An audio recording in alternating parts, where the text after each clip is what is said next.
৬৮ বছর ধরে দুর্গাপূজার কোনো আয়োজনই ছিল না পঞ্চগড়ের বিলুপ্ত ছিটমহল গারাতির হুদুপাড়ায়।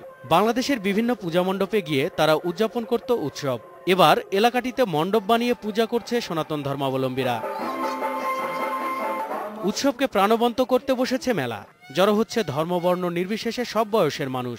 আগে এত ঘটা করে আয়োজিত হয়নি এমন উৎসব, তাই বিলুপ্ত ছিটের ঘরে ঘরে আজ আনন্দের বন্যা। আমি এখানে আমার বাচ্চাকে নিয়ে মেলাতে ঘুরতে আসি, প্রথম দুর্গাপূজা হচ্ছে এখানে, খুব ভালোই লাগতেছে। এবার নতুন দিন বাংলাদেশ হওয়াতেই সরকারের যথেষ্ট পরিমাণে সাহায্য পাইছি। আর শীত বাংলাদেশ হওয়ার কারণে এখানে দুর্গাপূজা হচ্ছে, আমরা খুব আনন্দিত। উৎসব নির্বিঘ্ন করতে নজরদারি বাড়িয়েছে প্রশাসন।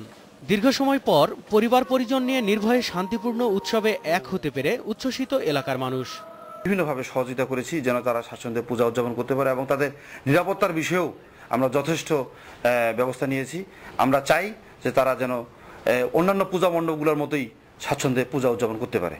দীর্ঘ বঞ্চনা শেষে এসেছে আনন্দ, তাই বিলুপ্ত ছিটবাসীরাও নানান ব্যতিক্রমী আয়োজনে উৎসবকে করে তুলেছে আরও প্রাণবন্ত।